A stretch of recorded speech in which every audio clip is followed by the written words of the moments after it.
Hey everybody, welcome into the back room. I'm Andy Ostroy. We've got a really fun conversation for you today. Edie Falco is in the house. We're going to bring out Edie in just a second. But first, thanks for tuning in today. We appreciate you listening, and we'd love to hear your comments. So email us at backroomandy@gmail.com and or post on our social media, and we'll read some feedback next time. And if you like the podcast, please follow or subscribe and rate and review, and you'll be notified every time we post a new episode. Edie Falco is best known for her roles as Diane Whittlesey on the HBO series Oz, Carmela Soprano on The Sopranos, and the title role of Showtime's Nurse Jackie. Her TV roles have earned her multiple Emmy, Golden Globe, and SAG Awards. Her Broadway credits include the Tony Award-winning plays Sideman, Frankie and Johnny in the Clair De Lune, Night Mother, and The House of Blue Leaves, for which she received a Tony Award nomination. Off-Broadway, she's appeared in the Madrid, This Wide Night, The True, and Morning Sun. Her work in feature film includes Cost of Living, for which she won the American Film Institute's Best Actress Award. Laws of Gravity, she was nominated for an Independent Spirit Award for that. Sunshine State, Landline, Hurricane, The Funeral, The Addiction, Freedomland, The Land of Steady Habits, Judy Berlin, and the Avatar sequels. Edie, welcome into the back room. Thank you. Happy to be here. So we have to start with the most important thing, which is something I think is near and dear to both of our hearts, the Knicks. Holy macaroni. Nice season, Yeah. huh? Fun. Yeah. Fun time. I don't know. It is a kind of fun that I don't have any place else in my life. It is a very specific thing. It started when I was on Sopranos and we were getting offers of all kinds of things, and someone said, come to a Knicks game. And I thought, oh. And I went and we sat courtside and I was hooked. I was hooked immediately. Oh, so you weren't a fan before that, or? Oh, wow. Very courtside will do that to you. It's like, flying commercial after your first private jet. It's like, nah, right. Can't do this. It's one of the horrors of being spoiled. Listen to me, shoot me in the head. But yeah, that's kind of what started my somewhat maniacal love of the Knicks. Yeah, you're a pretty rabid fan. I am. Started many years ago, and I remember early on, the season ended, came back for the next season, and they were different players. And I was sort of gobsmacked, like, what? Right. This is what the Knicks were, these guys, whoever it was, Stephon Marbury or something. All these guys were in. And that's something that's taken some adjusting of over the last 20-something years. Like, oh, I see. The Knicks is like a thing that is inhabited by various people, and you can grow to love them too. Yeah, and the Knicks usually suck. And so that's... it's like, you get used to having your heart broken. And I'm sure there's something, to be learned in that as well. I've had season tickets since 2001. Wow. I've been a Knicks fan for a long, long time. And the reason I got tickets... it's kind of a funny story.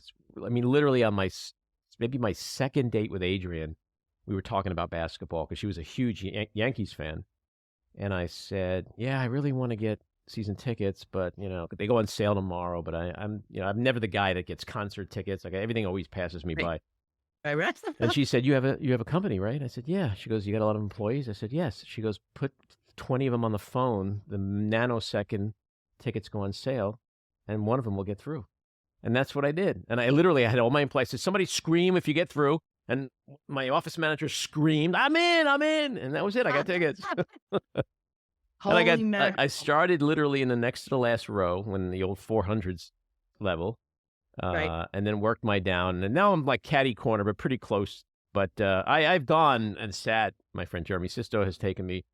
And it's it's a whole different ball game down there, literally and figuratively. Literally. When you're looking up at players. It's unbelievable. You're on TV like regular people. You're courtside and you're literally looking up like this. But just hearing this, like the sneaker squeaks, it's like, that's all you need is a good sneaker squeak. And, the mutter, the faces and the energy, these guys running around. It's a really stunning sport to watch when it's done, to the level of these NBA guys. Well, even just watching them visually, these people are like, they're not built like normal humans. Like, they're just... That's right. And they're in the prime of their physical lives, right. The age that they're at. They will never be that strong again, and they are as strong as they have ever been. And it is exquisite, especially as one starts to age. And Yeah. I was with a friend, and we were like, "Can you imagine if I tried to do what that guy just like running, stopping, and then running again?" I'd be at the hospital for special surgery very shortly Yeah, well, thereafter. that's why people our age probably shouldn't try to do layups and stuff. That's right. Well, it's been a while, but it sure is fun to watch somebody good do it. So what'd you think of the RJ for OG trade? I fell apart. I took it really Mm, hard. I'm a jerk. I mm, mean, really, I mean, RJ is a great player, but it was quickly yep, that, I mean, totally. it was like having an imp on the team Yeah. or like gazelle. There's something about the way this kid he continues to move, though not with the Knicks. Mhm, Saturday night, I know they're playing the Raptors, so we'll get to see mhm. it, which is heartbreaking. But yeah, I really just liked him as an entity on the team. He was always like making faces and doing little dances. There was something exquisitely lovable about the guy. Yeah, but I'm not gonna miss RJ. He never really hit his I hate to potential, say it. you know? He had a couple of fantastic games, and I know Mm, people really believed in him, but, they were I will never say anything bad about RJ Barrett that will come back to haunt me, so that's all I'll say about that, mhm. quickly it really broke my heart. Well, hopefully this season is gonna end well, much better than other seasons. I mean, they're 7 games, I think, over 500 and I playing well with So this far, so guy new good. guy OG, so Sure, who knows, you know? sure. So I wanna definitely talk about all kinds of career stuff, but I wanna go back a little bit in time and also talk about the non-career stuff. Single parent, raising 2 kids, how's that going? Yep. Oh god, really? They I asked are that fit. rhetorically, by the way. Yes, exactly. Well, how much time do you got? They are 15 and 18. They're not fun ages, probably for them either, but certainly not for the single parent Mhm. raising a kid in this particular environment, Are they more Uh, fun than when they were 13 and 16? 'Cause uh, that's a rough that that was Mhm. particularly rough.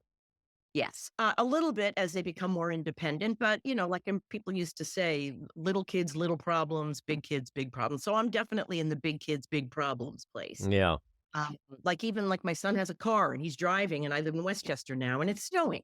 So that in and of itself is a right. whole thing and anticipated, 20 years ago when I was getting ready to take him home. You know what I mean? Mhm. So, How did you get out of New York and move up to Westchester? well, I've had I hate the way this sounds, but the reality is I've had a second house for a long time. Mhm. Little houses in the Catskills, out in the Hamptons for a while. And then I had this house in the Hamptons for a long time. The kids were getting older. I wasn't using it, so I sold it. And I felt like I couldn't breathe, Mm. just in the city. And then COVID hit. And then with the strike, and work was sort of not something I could grasp hold of. And I needed to not be in the city for a long time. And I don't think I was listening to myself. I grew up in the suburbs. And I guess as a young person, it's the place you want to leave. But for me, I just wanted to leave it because my work was in the city, Mhm. and I was able to pop in to see stuff and be available for last minute auditions, all that stuff. Anyway, those days are over. And what I felt in the West Village, what I felt was old. You see a lot of young girls and yoga mats and people talking on their cell phones or, with their ear I don't things know in. by the way, I don't notice any of them, the young girls in yoga Really. mat. Yeah, no, I'm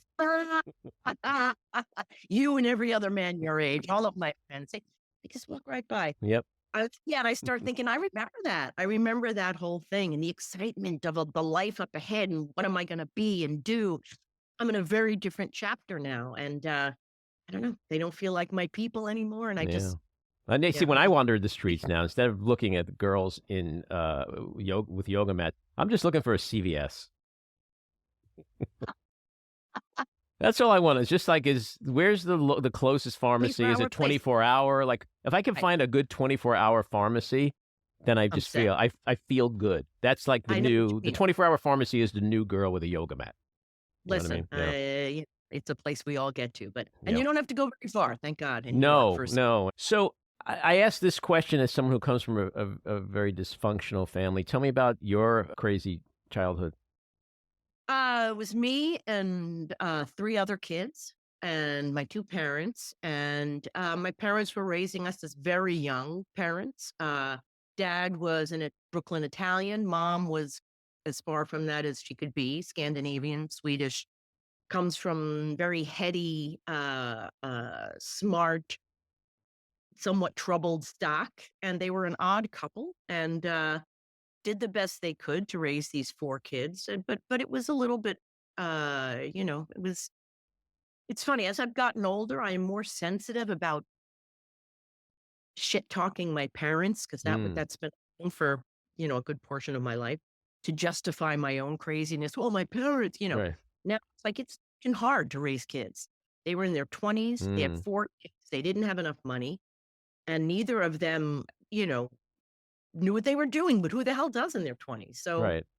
it was a little bit, it And was pretty scrappy. your mother was an actress.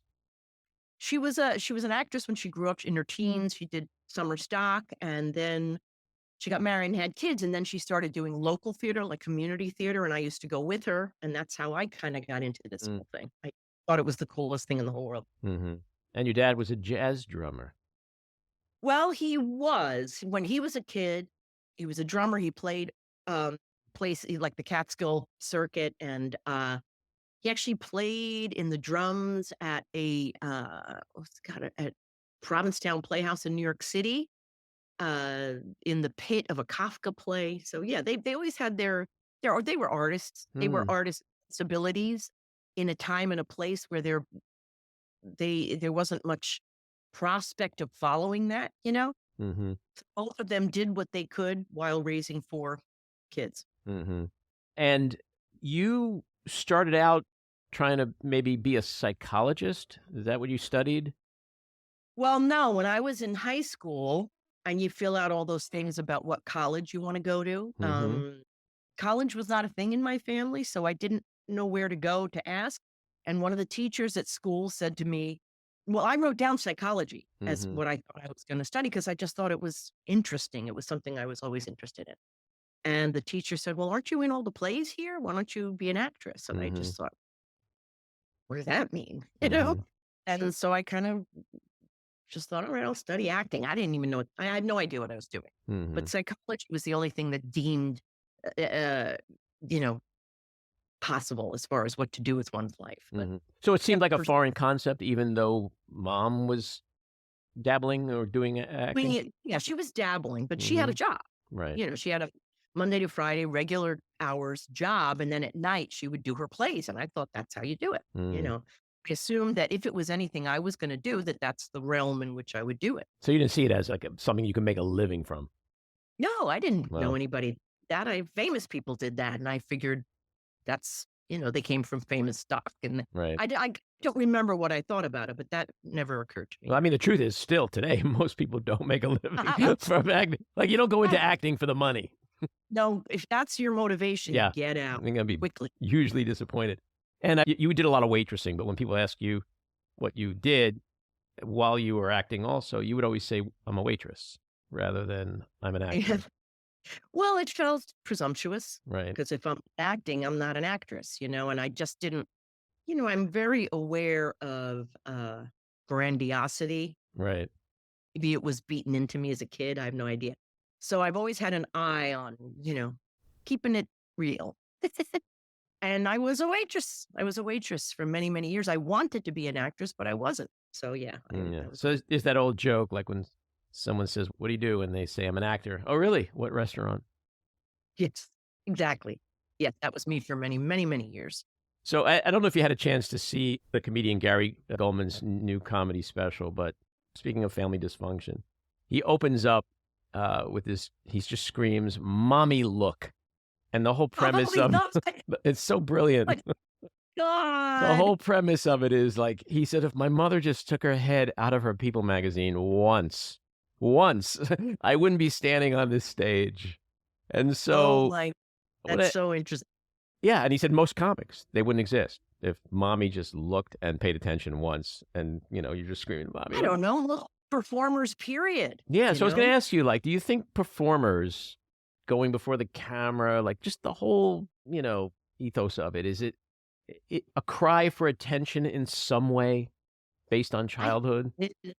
I think it is. I mean, I'm sure there are studies done or something Mhm, more official to be said about this, but for sure, it's yeah, notice me. Pay attention to me. I think is what it is. Even though mhm, it's under the guise of being another person and yeah, whatever, all that stuff. It is, yeah, for most of us who feel like you couldn't find a way to be seen, I guess. I mean, that's a layman's, Right. uh, guess about this, but it does seem to kind of follow through. Yeah. Yeah. It's interesting. It's interesting to think about why people would subject themselves to that kind of lifestyle, loss of Right. anonymity, all that, Right. from a psychological standpoint. I think what's interesting is my dad, as I said, he grew up in Brooklyn and he had these dreams he was also a visual artist. So his Uh-huh. art is still all around my house and was always all around my house growing up. He was always working on a painting or a sculpture or something. I think there's a part of him that would have pursued that full time if it wasn't expected of him to get married and have kids. Mm. Uh, he always dreamed of living in the city. He used to talk about, I'm thinking I'm going to move to the city, get a little apartment. But he lived on Long Island his whole life after he started having Mm. kids. And my mom, I think, always wanted to pursue a career in acting, never did because of what was expected of her. And I think resented that to a rather large extent, whether or not she was aware of it. And so I took on my parents' dreams Mm. inadvertently to New York City because it was my dad. My dad would come see my apartments and we'd walk around the village. And I mean, he was glowing Mm. with pride for me. And I was acting because mom didn't. Mm. And you think So was it like a very conscious thing, or is that something you reflect back on now as like, that's really a major very reason much why I did in it? retrospect. Mm. Over the last 5 years, I lost both my parents, Mm. and I've had plenty of time to think about, like, do I still wanna do these things?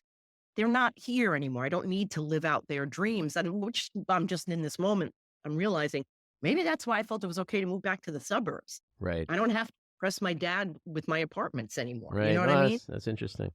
That I've missed home, which Mhm. for me is like trees and birds and driveways, you know what I mean? You don't miss the And rats? I have rats here if you look hard enough. Really? That's mice. I Suburban mean rats? Oh, yeah, mice. in the strip malls and stuff like that. Right. And now, and then I thought, well, so I don't know, I got way further in this acting career than I ever in a million years would have presumed or even deigned to. I'm not deigned, but even like I can't think of any words anymore that I ever could have imagined. Mm. And so I think, do I still want to do this if I'm not like doing this for my mom in some way? So anyway, I've had a lot of time to think like, what the hell am I doing? Why am I doing these things? Mm. So it comes back to the parents very often. It's Go all to our it's all mommy and daddy. mommy, look. Keeps the And therapists in business. that's exactly what she says. And Thank so God. you went to Purchase, you're part of the Purchase Mafia, Hal Hartley, you were in his first 2 films, Unbelievable Truth and Trust, which Adrienne, my late wife, Adrienne Shelly was in, Yes. Trust. Yeah. What were Thank those days like? Because that was, I mean, you were young and yeah.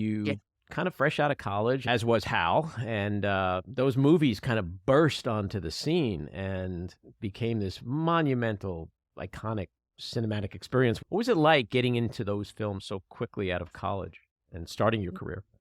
Just the way things rolled out. I mean, each step of the way has been as surprising as each next step or previous step. Like I never knew what was going on except to say yes to things I wanted to do. And Mhm. these were people that were from my college. I didn't know Hal particularly well, but I certainly knew who he was. And he asked me to be in his movie. And the answer is yes. Early on, Mhm. the answer is yes. Right. To anything that isn't waitressing or answering phones, Mm. absolutely show up.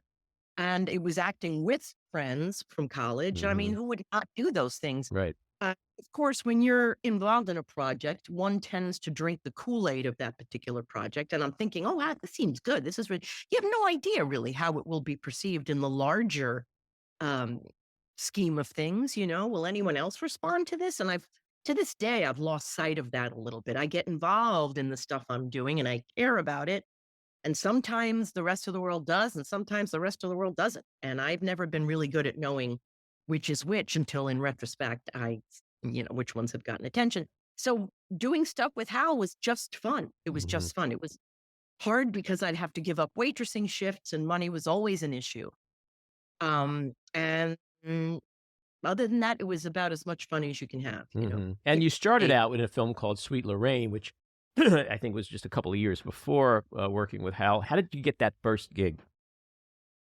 Well, there were the thing called the league auditions, that there Mhm. were certain schools that at the end of the 4 years of acting training, you got to do an audition in front of an audience full of like agents and directors and all these people. And it was from these league auditions, I got an audition for this movie, Sweet Lorraine. And so that's how that happened. And it was right the day after graduating college, I had to be on the set. And I thought, like, what is everybody talking about? This being a hard career. I'm like rolling right from, 5 years after that, I didn't do a thing but waitress. So it was a bit of a false start. But that was some pretty great luck. And again, heaven. It was heaven. Mm. I've met people I'm still in touch with and still love. You've done very well. You've made some great choices with the roles Uh-huh. you've taken, and I want to talk about them in a bit. But I want to ask a couple of macro questions first. Like, where do you think that the TV business today seems to be exploding? Is that how Yeah. you see it? Like, is that the place to be now? Oh gosh. I think it is, just because there's more work to be done. I mean, I think we are in a place where there's too much being done.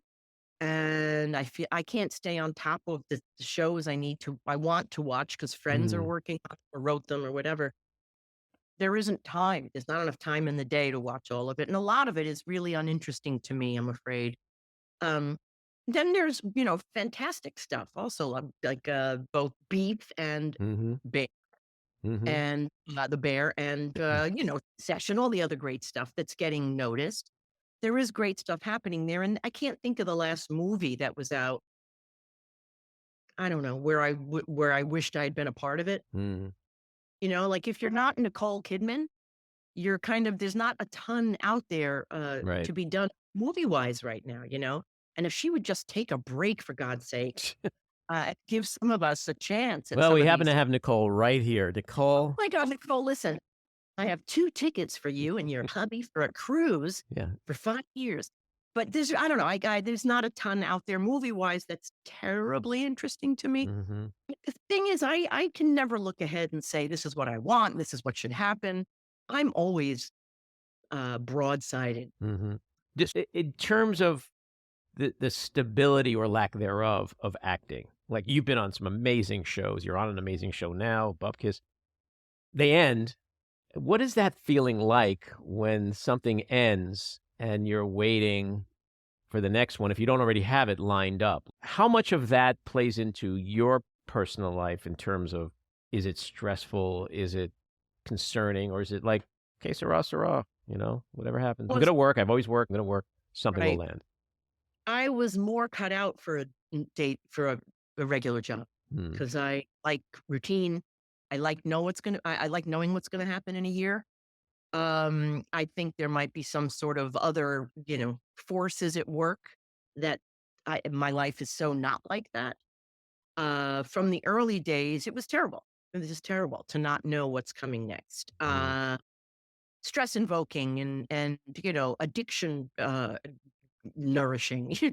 Right. Um, but as time has gone on and one grows older and continues therapy and for me other modes of self discovery, uh, you learn to sit still and to kind of trust that something will come. And I'm not going to lie, there's a part of it that's financial. Mhm. Being on television, you can do pretty well financially and you can coast for a little while.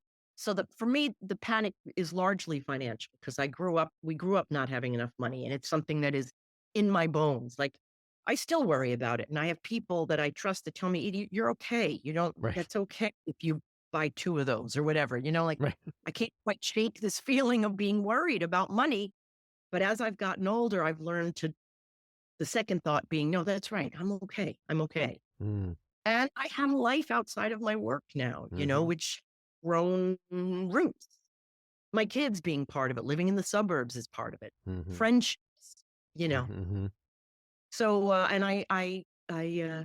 and yes, there's a part of me that believes I always will work again. Mhm. I'm wrong, but the fact that I believe it helps me go through the days. Mhm.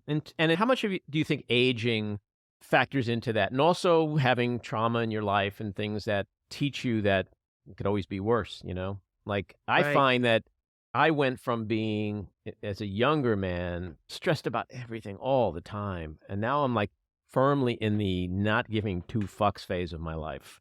And it's Yes. so liberating to Oh just, God, yes. those two factors, having been through Abs- trauma and aging, factor in a lot for you, where you're at abs- now? as time has passed and we've gone through trauma as a culture, as a world, Right. you've had a lot of time. One has had a lot of time to think about. I mean, it sounds stupid because it's the shit you've been hearing your whole life. What's really important, Right. at the end of the day is learning that, let's say I had 3 hours coming up that aren't scheduled. I can do that now. I can sit, I can read, I can Mm. take a nap. That was the worst thing possible back in the day. If I had time that was unstructured and the sense of I have to do something constructive with it, or, working towards my career or exercising or going to an AA meeting or whatever it was that I was sort of obsessing about at the time. Now I'm realizing it's actually more important that I can actually just sit Mm. and look out my window and it's snowing. This was not a quiet place I had before. Do you feel And bad yes, it's for kids who, because of the phones, like if they've got 3 hours, they're on that fucking phone for 3 hours? Like, there's no more absolutely, staring out the window and contemplating the there meaning of isn't. life?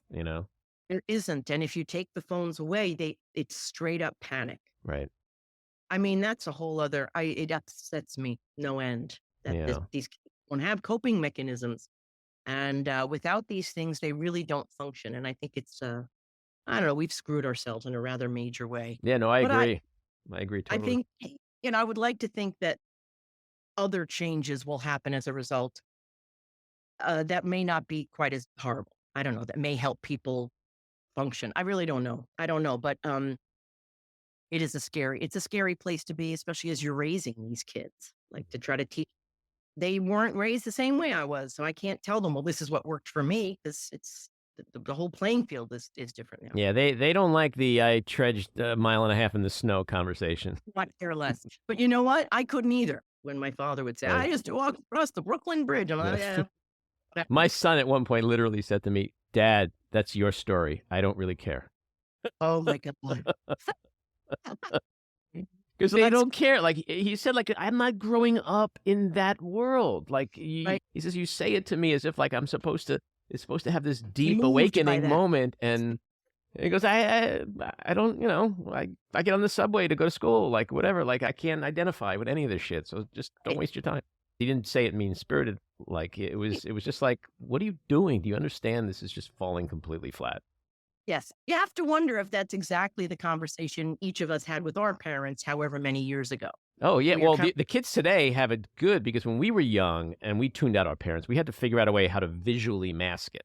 They could ah, just like look at their phones while we're talking and they're just like, "Oh, fuck him, I'm tuning him out." that's Like it, and they that's have right. this prop. They have a prop. We didn't have a prop. And they're also allowed to talk about their feelings. Yeah. I mean, they are encouraged to. We And weren't boy, in that. Yeah, but they've got a lot of feelings, they, don't they? they take advantage of that. There's no question about it. But if I said to my dad, "Dad, I'm completely uninterested in what you're having," I mean, those words would just never come out of my mouth. Yeah, So no, I would be wearing the back of his wrist on my face that's, if I said that to my if I said that to my father. They'd be that like was an imprint on my face. that's right. Wasn't an So out. you mentioned plenty of time. So we had COVID. That was 2.5 or so years. And then how did you deal with your strike? What was your strike life like? It was much like the COVID situation. I learned to be still and do other things. And I was, I worked a little bit during COVID, which was no fun. I mean, I work because it's work and I need to make money, but I also work because it's really fun. I love what I do. But COVID was really not fun. I mean, everybody's with all the masks and the things, and you stand over here, and there is no video village where you can all stand around and make jokes. And I mean, all of that camaraderie stuff that I learned to love so much was just not there. And it really did make me wonder why I was doing this anymore. But I've worked since then, and so it is still something I love. The actual acting part and some of the, bantering, fun people stuff is still something I love. And I was between jobs during this strike anyway. Like I knew I had things that were coming back. So I mean, Hmm. it's the nature of my life. It's not consistent. Hmm. So it was not terribly traumatizing, although it was certainly weird that nobody was working, and I spent a lot of time with friends of mine who weren't working, and I take on their troubles because I care about them. And so, I mean, that was no fun. But for me, it's all so unstable anyway. Yeah. You know, the life of an actor is very unstable, and I would imagine during the strike, that level of uncertainty and lack of income and just the Sure. setback, it's very stressful indeed. You were on what most people consider the best show ever, The Sopranos. How did you get that role? I was doing Oz for Mhm. HBO at the time, and friends were talking about the script. We were always in touch, like, oh, I'm going in for this thing. And I'd heard the name Sopranos, and I thought it was about singers. Well, I only peripherally knew about it, and I figured I wouldn't get called for it. And I was working. And then I did. And I read it, and it's this Italian American wife. And I thought, well, I know exactly who this is, but I won't get it because casting is pretty predictable. They'll get Mhm. someone who maybe reads more like that, has played more of those parts. So in the midst of, busy working and stuff, I went in and did the audition at, I feel like it was Hotel Mayflower, which was on Central Park West. Mhm. I don't know, 60s or something like that. And met David Chase and Chris Albrecht and Georgianne Walken. Didn't know who any of them were. I had a couple of scenes. I read opposite Johnny Ventimiglia, who ended up playing Artie Bucco. Mhm. He was playing Tony Soprano. I did the scenes and they said, hold on a second. Then they said, we have another scene we'd like you to read. And I was like, so I did a cold reading of some other scene, which all of it felt fine. There's nothing like knowing you're not going to get something. You know what I mean? It's the way to walk into every job. Right. Um, and they were very nice, and I left. And I think it was the next day they called and said that I got this part Wow. because they had been casting for really Mhm. long. I said my friends had been talking about it, and I think they had someone else in mind for the role. Um, I mean, I've heard little bits and pieces. It's not the kind of thing you necessarily go out and ask somebody. So was somebody else going to do this? But the rumor was that they had someone else in mind, and then decided on me at the very last minute with one audition. Crazy Mm. how that worked. And all I knew was as soon as I realized I got the job, I called my broker and said I wanted to move because I was in a teeny apartment, and I was able to pay off my student loan from the pilot, Wow. which was huge, huge. I've I read mean, that all you I knew about is the pilot at first, of course. Mhm. And when you read this script the first time, did you have any idea that this was something that was gonna be iconic, or was just like, "Ah, it's a good script. I'd love to be in this series." Well, no. Um, um, I I liked it. Mm. Liked how it read. It felt like like the way people talk, which was always great. Yeah, I read that you said, "I grew up around that accent and then spent 4 years in college getting rid of it." That's it. That's exactly the case. Um, so yeah, I mean, it felt so easy to me. And yeah, I mean, it was fun to do. But as I said, the things that I find fun to do are oftentimes because I've never done it before, Mhm. or some sort of interesting accent I get to do. So it's somewhat self gratifying. So I don't know ever how the thing will be received by the rest of the world. I do remember at some point when the pilot was finished, I got a video of it and my parents watched it. And I remember my parents saying, I think this is really good. This is Mm. like really good to an extent that they hadn't really done before. Not that they'd seen stuff I had done, but based on what's on TV. And I remember thinking, well, that was sort of a weird reaction from my parents. Um, but as far as I'm concerned, I don't know anything. I never do. I never do. I'm afraid. Did And they cast you first or James Gandolfini first? Jim was already set. Mhm. At first, it was another actor they were Mhm. going to go with, and I think, and they were going to networks who were really who had all turned it down and stuff. And then I think Jim came on in this last incarnation, and then so I was after that. Mhm. And And what was it like working with him? I mean, he was clearly in, for real life, as my granddaughter says, very un-Tony Soprano-like as a human being, right? yeah, he was. He was a Jersey guy, very self-deprecating, very humble, funny, complicated. But it took me a long time to know that stuff. You know, I don't think I do it on purpose, but I don't I don't want to do a lot of socializing. I sort of like, let's just do the work, and Hmm. then if something about I don't understand how it works, but I think it's that if you become friends with the real person, it's harder to kind of pretend, for lack of a better word, that he's your husband. Right. So the time I spent with Jim was mostly on the set acting. Hmm. And again, I don't have any idea about how I work or any of that stuff. But in retrospect, I think that's what it is if it's more fun with I've looked into this face and all he ever was my husband. Mm. And his death just obviously came out of nowhere. Was that just a complete slam when that happened? Utter, utter slam, yes. And I started getting calls from people on the crew and stuff calling me in case I hadn't found out yet. And yeah, it hit me it was a subterranean way. The way I felt on the outside is it suddenly became a very public thing and I was being asked to talk about it. But I didn't realize like a very big punch. I remember the first I sold my car. I was like, you know what? I need to get rid of this and buy. I mean, I was doing weird, big Mm. things that make no sense, like trying to kind of, I don't know what, to quiet the turbulence or something. I really don't know. But I would it was imagine, a like weird, you say that you sort of keep some kind of distance because of the work, and it makes sense to do that. But I would also imagine that if you're on a show for 5, 6, 7, 8, 9 years with somebody, and you're playing his wife, there's got to be some conflation, like some morphing, totally, where emotionally after, especially after all those years, where that all gets so blurred. for So, sure. Well, we had been done shooting for a while, and it's not like I had seen a ton of Jim. hmm. And while you're working on it, yes, it is, it's a weird thing that we actors do. You're not pretending. In fact, you really are using all of your actual Right. emotions and your actual physical being to partake in this relationship. So we were working together, I think, for 10 years. And during that time, I think also if this had happened while we were shooting, I think my reaction would have been very different. Hmm. Because as soon as I'm done with work, it starts I start pulling plugs out. You know what I mean? Gets less Uh, blurry. Hmm. it gets less blurry with time. Uh, but it would be like finding out an ex of yours did Right. something terrible. You did love them and you did care. I mean, you knew they had a life after you.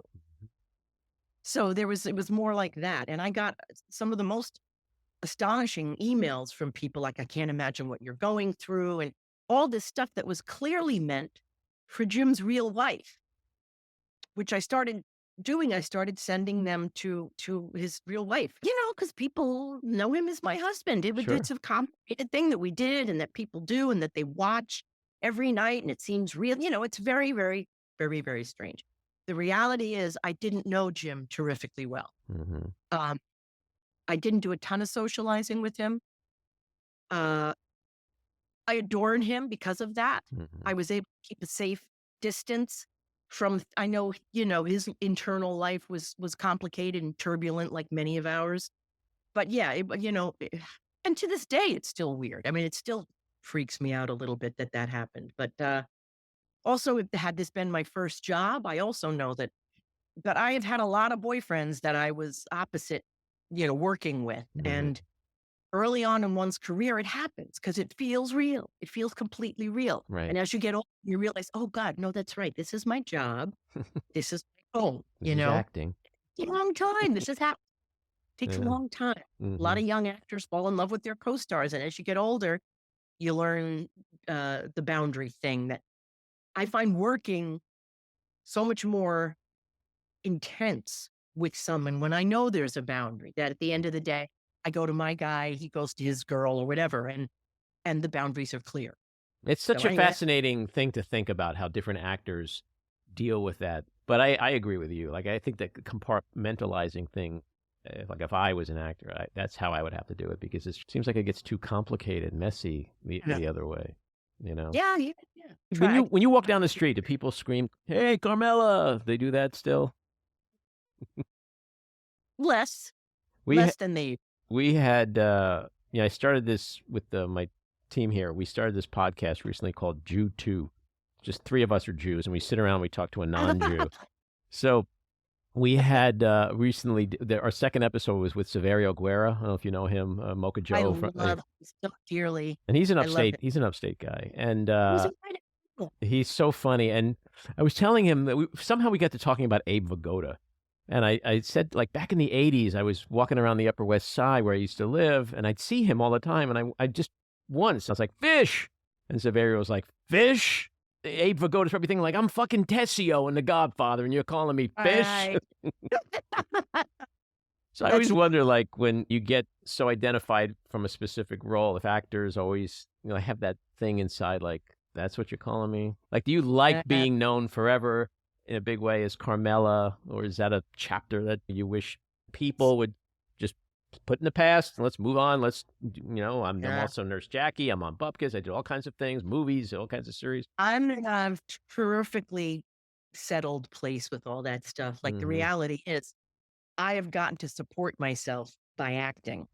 And on top of that, I've gotten to be in a show like The Sopranos that has had the effect it's had, is the quality that it is. I am nothing, and this is the truth, I am nothing but grateful. If I'm walking down the street and someone wants to yell, Carmela, I mean, who is luckier than that? Right. I have nothing but gratitude. That's the God's honest truth. So I don't care what they call me. You know what I mean? I played a lot of parts. And if that's the one this person has seen, I'm lucky. I'm not waitressing anymore, period. Yeah. What's your, where are you on the whole series finale thing? I mean, it's like, people are There's a lot that went on during Sopranos that I didn't understand from an intellectual place. That's one of the reasons I loved it. I knew the writers were smarter than me, that I knew what felt right to say and to do as this character, as far as how it fit into the larger zeitgeist of the show. I didn't always know, but I knew I was in good hands. I sort of feel like that must be what it's like to be a good parent. Like, the kid just worries about themselves, and they know that, someone's got an eye on making sure the house isn't on fire or whatever. I don't know. Right. But that's how I felt about this show. So when I read the finale, I was like, I'm not sure I get it. And I actually looked to make sure I had all the pages, because I sort of thought there must be pages missing. And then there were like other scripts going around with different endings. I knew that whatever it was hush hush. And that I was going to shoot whatever was in front of me. Last scene, I'm sitting at a place with my husband, and we're eating onion rings. And there's a reason that that's the last scene. I'm not sure I understand it. And I've heard David Chase discuss this, or maybe I've heard secondhand what he has said about, like, Tony's life goes on. We're just not privy to it anymore. Right. And upon, reflection, that's freaking brilliant. There's nothing else he could have done that would have made everybody happy. Well, it's like when you ever have people say things like, well, I wonder what happens after the movie ends. Like, nothing happens because it's over. They would be like, I understand, but what really happened? It's like, they yelled cut. I got in my car and I went home. Right. What happened? The idea that people struggle with that is a thrill. Well, they believe us. It's interesting because I think when people are so in love with a series, I think no matter how it ends, they're going to be upset and disappointed because they're losing. Right.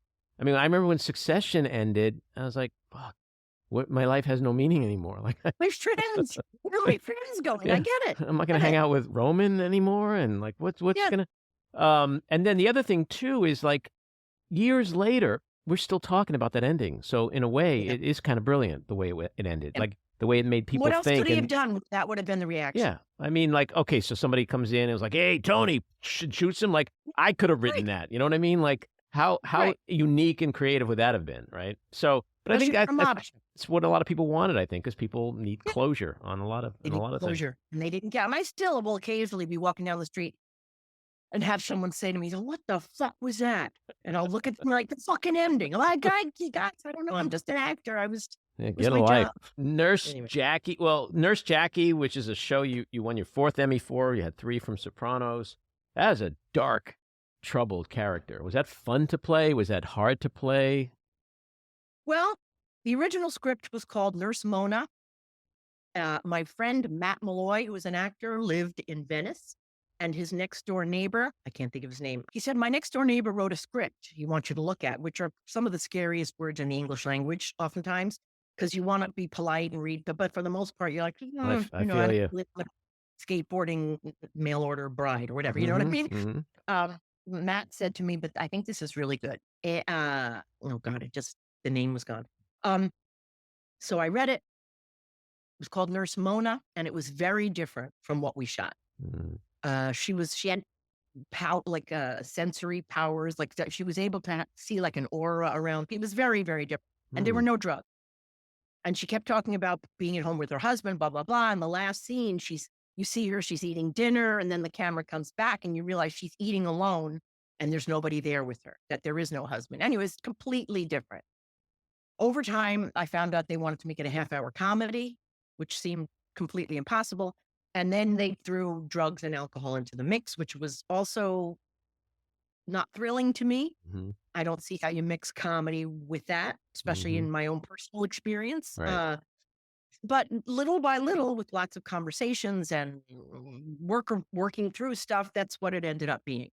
And yeah, it was dark sometimes, but it was also funny. And I did so love the people I worked with.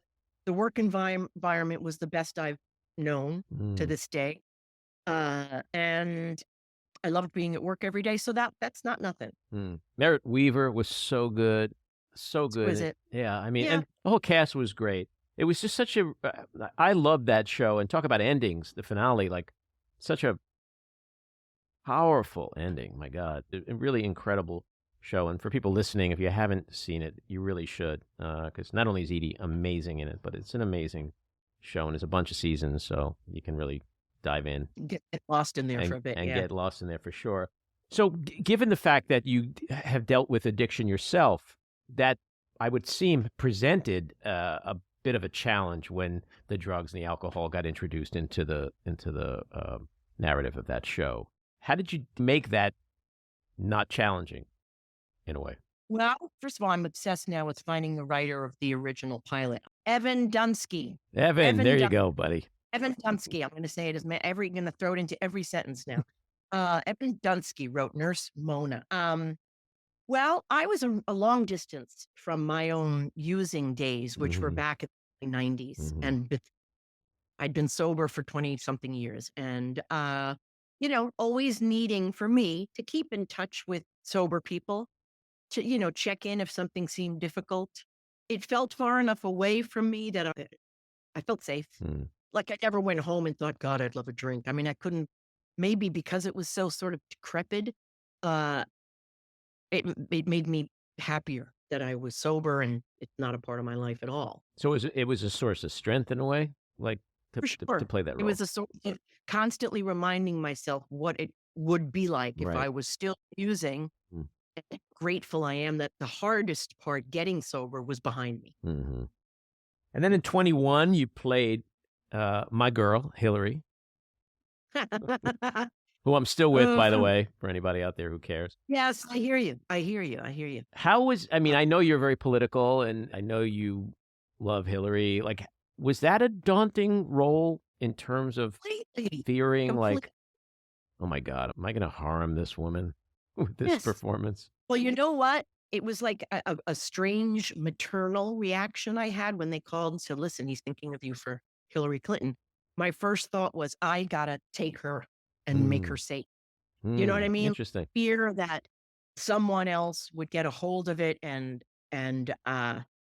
want to do like, I don't know, like a very, I don't know, specific recreation of of her physical traits, like making sure they walk like her and sound like her, which sometimes you end up losing the essence of the person Right. with when that becomes the priority. And I made it very clear to Ryan Murphy that I didn't want to that if it's a hit job of any kind, I'm not interested. And he made it clear that that was not the case. And so, yes, of course, all right. So Clive Owen, early on when we first met, he said to me, well, thank God nobody really knows these people, so we're okay. And I just looked at him, we both were like, what the hell am I doing trying to portray this person? And he and I could not have been more different in the ways we went about it. He spent hours poring over a lot of Bill's speeches, getting every mannerism exact. It was really astonishing to see how good he was at this. I don't really know how to do that kind of stuff, and I don't know that I knew it wouldn't feel as effective to me if I did this thing about imitating her. I really just kind of wanted to get the idea of who she was. Talked to Ryan Murphy, said there's a lot of different styles of acting in my stuff, and somehow it can, it sort of works in the large.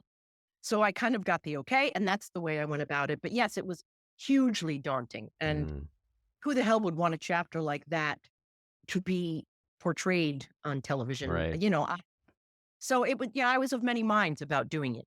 You guys ever talked about it? No, I have never met her. I met her husband. I met Hillary. She doesn't hate me. That's all I Probably say. not. Nothing but respect for her. And, fundraising for her, and will continue should there ever be a reason. But no, I haven't spoken to her about it. And just to digress for a second, since we're on politics, what do you make of where we're at right now in this country? You know what? I haven't turned on CNN for a while because I'm at a troubling place where I used to feel like I knew what I would do to fix everything. And I don't know that anymore. I don't know how we got here. I don't know the country I live in. I don't know the people who inhabit the country I live in. I'm afraid of them. I do not feel like I am like them. I am troubled by the mental illness involved in people who would want this to continue.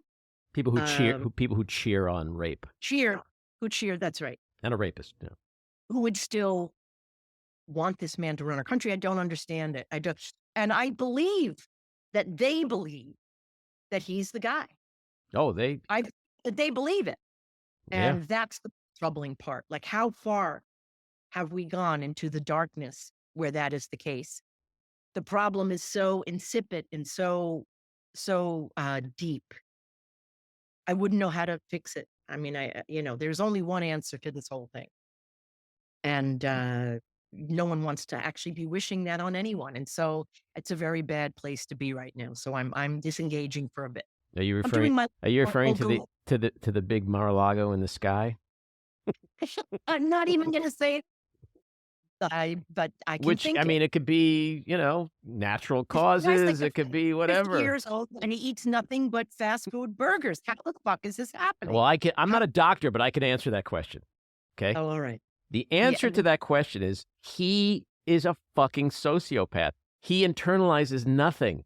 See, we get strokes and we get heart attacks and we die because we internalize everything, right? That's right. He doesn't. He's all id. So it's just vomited out. I think you might be right. So he can eat the cheeseburgers. He can, Diet Cokes. He can live like a big, fat orange Jesus, and he's probably going to live to be 150. For the 4 hours that he sleeps. But yes, you're right. The rest of us would feel guilty and worry about the people that we've hurt and wonder if there was another way to have said something. You're absolutely right. I was watching CNN or MSNBC last night, and they were showing a clip of him in 15 or 16 saying something stupid, and then they showed him saying like the same thing today, and I hated to say it, but I said to myself, dude hasn't aged in like 9-10 years. He kind of still looks exactly the same, especially when he's literally wearing the exact same clothes.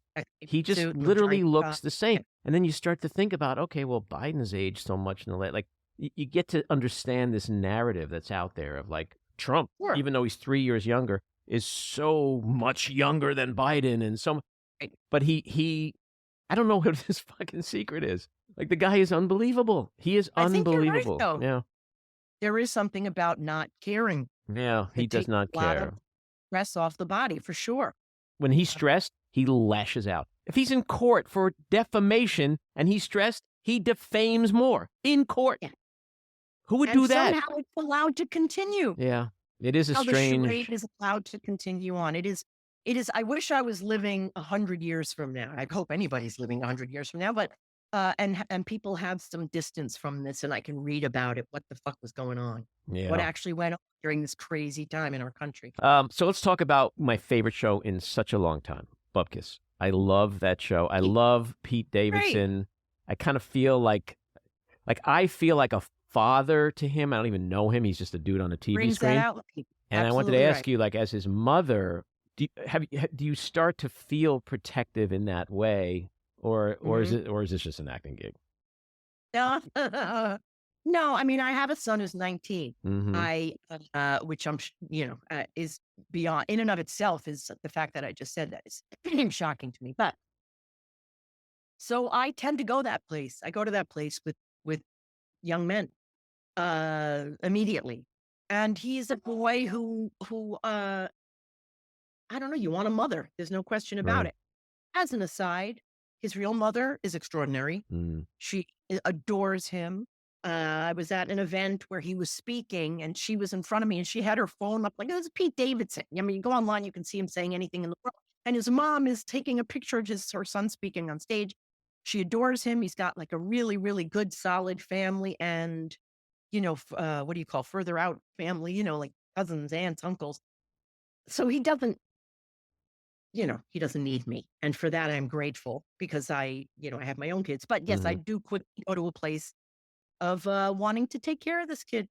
Why do you You think know, people? I mean, I know why I love Pete Davidson. I love his whole story. I just love it all. But like, he's so fucking lovable.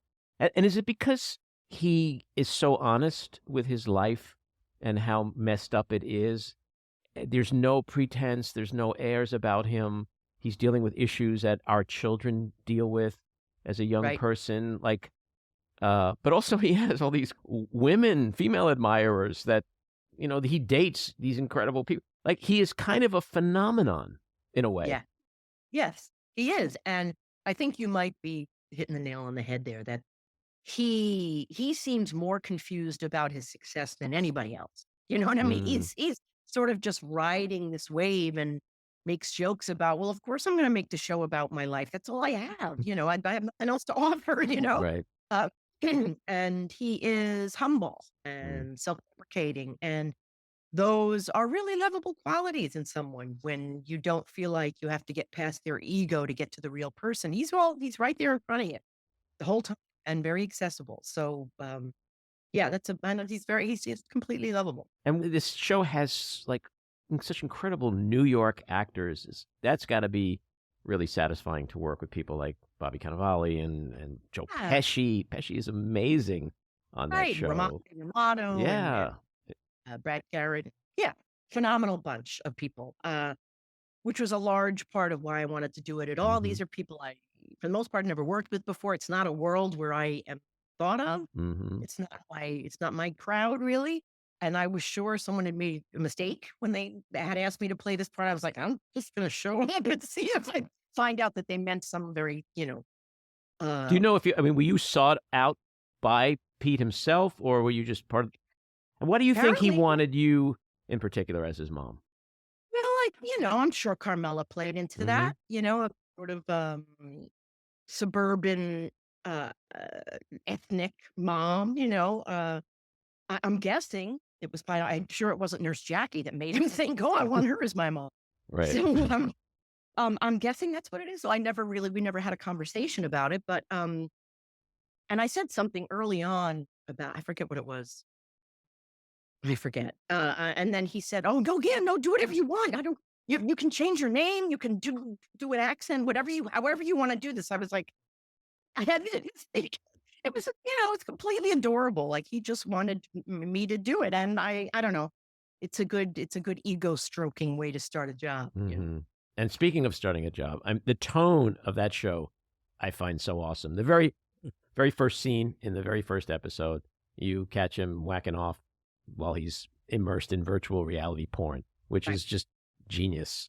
Uh-huh. Was that in the script? Like when you got and you saw that and you were like, This the very okay, first we can do and my this. agents were like, if you can get past the first scene, you may be interested in this. So they I think they thought there was a good chance I wouldn't want to go beyond that. But It just sets the well, show off. So the series, eh, you know in a minute what you're going to get. And right. that's what every series should do and do well. And it Uh-huh. does it. That scene just does it. So it tells you who Pete is. It tells you who you are. It tells you about the relationship between you two. Right. And it just, Right. it's such an I amazing launch agreed. point. I agreed about that too. It says a lot about their relationship that it's a mother-son, and that seems to be the primary relationship in that household. He means the world to her. He is her whole world in a way. Her husband's gone. And, when you live that closely with someone, you see shit and you go through stuff. And, mothers go through some weird stuff with their kids. They're watching them become people in front of their eyes. Sometimes it's a little shocking and it's a little gross and it's a lot of, it's lots of other things, but that's part of the job. You put them into adulthood, whatever that means. So I don't know. I was not as shocked by it as people thought I would be. And this show has been renewed for another season, right? Congrats on that. It's a great show. And what's coming up for you? What do you got going on next? Well, that is coming up. There were a bunch of plays I was looking at. But I live in Westchester now. It used to be like I'd ride my Vespa up to the rehearsal place and then, I'd be gone in the evenings for a while. Now, you know what? I may have to sell my Vespa because, the roads around here are zoomy and people drive quick. It's not a Vespa kind of environment. So for me to do a play, how the hell do I do that? I don't know. It's going to have to be something I really, really want to do. And I make $1 million at, which will never happen. So I'd imagine it's a little different, like coming down from Westchester for like a reading for a tape. That's exactly right. I mean, if it's a show and I'm working around the clock, maybe I'll, do a hotel or something. But I don't know. But it's really made me think about what I'm going to do next. But we're also in the process of hopefully doing Nurse Jackie again. There's been the talk of a reboot. Wow. But talk is talk until it's something else. So who the hell knows? But I would be certainly interested in that. If, as it says, it will involve bringing back lots of people that I love. That would be awesome. Did you ever want to direct? Do you? No. No? It's not my thing. You're one of those actors, huh? The ones who don't want to direct. I like one of three, I think. I like what I do. I mean, I hope I get to do more stuff, more varied. As I get older, I have way more of myself available. Just from an acting standpoint. Unfortunately, there seemed to be less interest in knowing about that. As one gets older, you don't find a ton of stuff about, women who aren't all about their kids anymore, Things are shifting. They shift all the time, and I never know what's coming at me next, and I don't mind that. Well, I'm sure it's going to be a lot of good stuff. The last thing I want to mention is your work with animals. I know you're a dog person. Yeah. I'm a dog person. You got me to fork over cash for the ASPCA. I mean, those commercials. Wow. Yeah. Sophie and I sit together and we watch TV, and they come on, and we're like, oh, God, it's on again. I have to turn it on myself. Too hard. You got a ASPCA 2021 Puppy Advocate and Protector Award. So congratulations for your... How many people have that? That's what I'm going to ask you. Fuck the Oscar. That's the one you want. Yeah, this is the stuff you should really be working for. I don't know. I've always loved animals. And when people found out about it, I was approached by various animal organizations. And then you learn stuff. And I do a lot of work with PETA. Unbelievable what goes on that we don't know about. And once you start to know about it, you're like, Jesus H. Christ, how can this be happening? What can I do? And so that's where I'm at now. I mean, we're given these weird platforms and, if I can use it to do something that needs doing, and it's something I genuinely care about, then for heaven's sake, why not, I want to end on a quote that I found about your work with animals. Quote, I believe this is at the base of everything bad in society. You can bring it back to cruelty to animals. If you don't have respect for the life of any kind, it will manifest in more obvious ways. And I could not agree more. It's why, to end on Trump, the guy doesn't have a dog. Okay? That's case in point right there. Boom, done. He barely has kids the way people have kids. Right. You play with them, you throw them in the air, whatever the hell. I don't know. Yeah, that's a big. He throws them. He just throws them under a bus. That's where. Edie, you're an amazing actor, a great person. I've known you a long time, so this has been a real thrill and a real honor to have you in the back room. And hope we'll get a chance to do this again sometime. So happy to be here. Thank you, Andy. All righty. All the best. Take care. This episode of The Back Room was edited and produced by me, Andy Ostroy. It was co-edited and co-produced by Maddie Rosenberg, and co-produced by Jen Hammoud. Our theme song was composed by Andrew Hollander, and our logo was designed by Cricket Langell. And special thanks to Patricia Wind. Please take a moment to rate and review the podcast, and also follow or subscribe. Until next time, keep your eyes on Washington, Hollywood, and your own backyards, and have a great week.